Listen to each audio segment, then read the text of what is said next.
नमस्कार दोस्तों, मैं डॉक्टर अजीत कुमार आप सबों का एक बार फिर से स्वागत करता हूं। आज हम एक नए वेटनरी में यूज होने वाले एक साल्ट की बात करेंगे जो कि आपके सामने है। ये आप देख पा रहे हैं, ये सोडियम बाइकार्बोनेट, जिसे सर्जिखर भी बोला जाता है और साधारण भाषा में बोले तो मीठा सोडा इसे कहा जाता है। तो इसके बारे में आज हम लोग जानकारी लेंगे कि किस प्रकार से वेटनरी यूज के लिए हम इसका उपयोग कर सकते हैं, ये क्या क्या फ़ायदा दे सकता है हमें। तो पूरी जानकारी आज हम आपके सामने रखेंगे। अगर दोस्तों आपको वीडियो ये पसंद आए तो चैनल को ज़रूर से सब्सक्राइब कर देंगे, वीडियो को लाइक अवश्य कर देंगे। तो आइए बिना देरी किए हुए हम शुरू करते हैं इसके बारे में जानना। दोस्तों जैसा कि आप देख पा रहे हो, ये सोडियम बाइकार्बोनेट साल्ट है और मीठा सोडा जैसे कि मैंने बताया कि इसे हम कहते हैं। तो इसके बारे में हम लोग जानकारी ले रहे हैं। ये जो है आपको मवेशियों में ये रूमेन बफर के रूप में यूज होता है, ये रूमेन बफर का काम करता है। और इसके बारे में एक प्रिकॉशन ये रखना है कि इसे आप क्या करें कि फ्रेश कंडीशंस में यूज करें। तो आइए हम लोग जानें कि कहाँ पे इसका उपयोग फील्ड कंडीशंस में हम लोग कर सकते हैं, इसका क्या क्या इंडिकेशंस है, तो विस्तृत हम लोग जानते हैं। दोस्तों जहाँ पे आप इंडाइजेशन का केस देख पा रहे हैं मवेशी में, वहाँ पे आप इसका यूज करें। इसी ढंग से जहाँ पे रूमिनेशन स्टॉप हो जा रहा है, यानी रूमिनेशन बंद हो जा रहा है, जुगाली करना मवेशी जो है वो बंद कर दे रही है, तो वहाँ पर भी आप क्या कर सकते हैं, इसका यूज कर सकते हैं। इसी ढंग से अगर आपका एसिडोसिस का कंडीशन है, जहाँ पर के एसिडोसिस में एसिड फॉर्मेशन हो जा रहा है, तो वहाँ पे आप क्या करें कि आप मवेशियों में इसको यूज करें। फूड पॉइजनिंग का जो केस होता है वहाँ पे आप क्या कर सकते हैं, इसका बेहतर तरीके से यूज कर सकते हैं सोडियम बाइकार्बोनेट का। इसी ढंग से आपको दो अलग अलग कंडीशन में बता दूं, जहाँ पर कि ज़्यादा ग्रेन खा लेता है मवेशी, ज़्यादा ग्रेन का यूज कर लेते हैं आप उसमें, यानी अनाज का ज़्यादा उपयोग कर लेते हैं। तो वहाँ पे जैसे उस कंडीशन में क्या होता है कि पीएच जो होता है उसका लो हो जाता है, मुंह से झाग निकलना शुरू कर देता है, गैस फॉर्मेशन हो जाता है। तो ऐसे सारे केस को देख करके आप क्या कर सकते हैं, केसेस में आप इस सोडियम बाइकार्बोनेट का बेहतर तरीके से आप यूज कर सकते हैं। इसी ढंग से अगर हम लोग देखें कि इन्फेक्शन का जहाँ पे केस होता है, रूमिनल इन्फेक्शन जहाँ पे है, तो वहाँ पे आप क्या करें, इसका यूज करें, वहाँ पे भी अच्छा रिजल्ट मिलेगा आपको।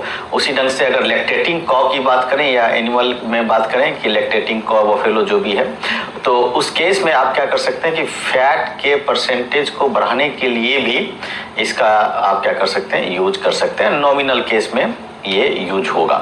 इसी ढंग से दूध से रिलेटेड एक और कंडीशंस आता है, जहाँ पर कि आप फ्लैक्स देखते हैं, छोटे छोटे टुकड़े देखते हैं कि उसमें कुछ दूध में निकल करके आ रहा है, तो वैसे केस में भी आप सोडियम बाइकार्बोनेट का बेहतर तरीके से यूज कर सकते हैं।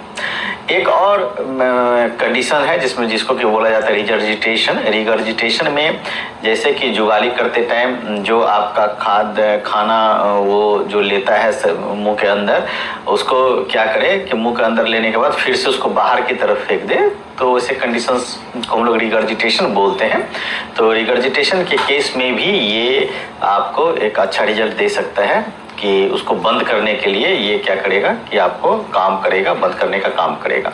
इसी ढंग से कुछ एक आपको स्किन डिजीजेज है, उसके बाद आपका एक विशेष कंडीशन होता है जिसमें कि मवेशियों में आपको फ्रीक्वेंट यूरिनेशन होता है, यानी कि बार बार उसमें यूरिनेशन होता है, पेशाब बार बार होता है आपको।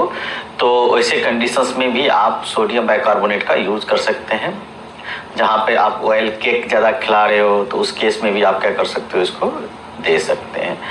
तो अब इसको हम लोग देखें कि इतना एक ब्रॉड स्पेक्ट्रम इसका यूज है, तो इसका डोजेज को हम लोग कैसे मैनिपुलेट कर सकते हैं, कैसे डोजेज को हम लोग जान सकते हैं कि किस केस में आप कितना यूज करेंगे। तो अगर आपको नॉर्मल खिलाना है रेगुलर बेसिस पे, तो आप 20 ग्राम पर डे पर एनिमल के डोज से आप क्या करें, ओरली आप इसको दें, प्रतिदिन आप दे सकते हैं, इसका लाभ आप ले सकते हैं। नॉर्मल जितने भी कंडीशंस मैंने बताया तो उस सारे केसेस में अगर विशेष कंडीशन है जैसे कि एसिडोसिस है या अदर कुछ ऐसा कंडीशंस है इन्फेक्शंस का या गैस फॉर्मेशन का, फ्रॉदिंग का, तो उन सभी केसेस में आप 50 ग्राम के हिसाब से आप दे सकते हैं। लेकिन अगर ज़्यादा सीवियर कंडीशंस है तो उसमें 100 से 200 ग्राम भी आप क्या कर सकते हैं, पानी के साथ घोल करके या आप फीड के साथ आप इसको क्या कर सकते हैं, मवेशी को विशेष कंडीशन में आप दे सकते हैं।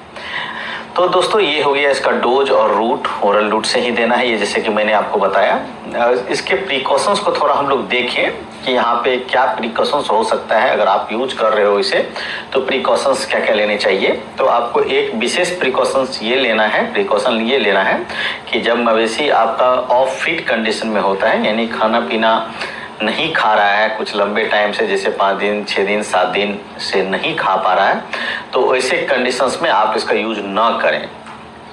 ये इसका पहला प्रिकॉशंस है। दूसरा प्रिकॉशंस मैं बता दूं कि ये जब एडवांस स्टेज खास करके प्रेगनेंसी का होता है, तो लास्ट स्टेज ऑफ प्रेगनेंसी जिसको आप बोल रहे हो, तो वैसे कंडीशंस में आप इसको यूज ना करें। ये इसके प्रिकॉशंस के बारे में मैं आपको जानकारी दे रहा हूँ। तो दोस्तों मैंने आज जो है मीठा सोडा यानी सोडियम बाइकार्बोनेट के उपयोग के बारे में, इसके प्रिकॉशंस के बारे में, इसके डोज के बारे में मैंने आपको सारी जानकारी दी। तो आप इसको बेहतर तरीके से अपने फील्ड कंडीशंस में ज़रूर से ज़रूर आप यूज करें। और आज के लिए बस इतना ही। अगर आपको फिर से मैं एक रिक्वेस्ट करूं कि अगर आपको अच्छा लगा हो तो ज़रूर से ज़रूर चैनल को लाइक और सब्सक्राइब कर दें। आज के वीडियो देखने के लिए आप सभी का धन्यवाद।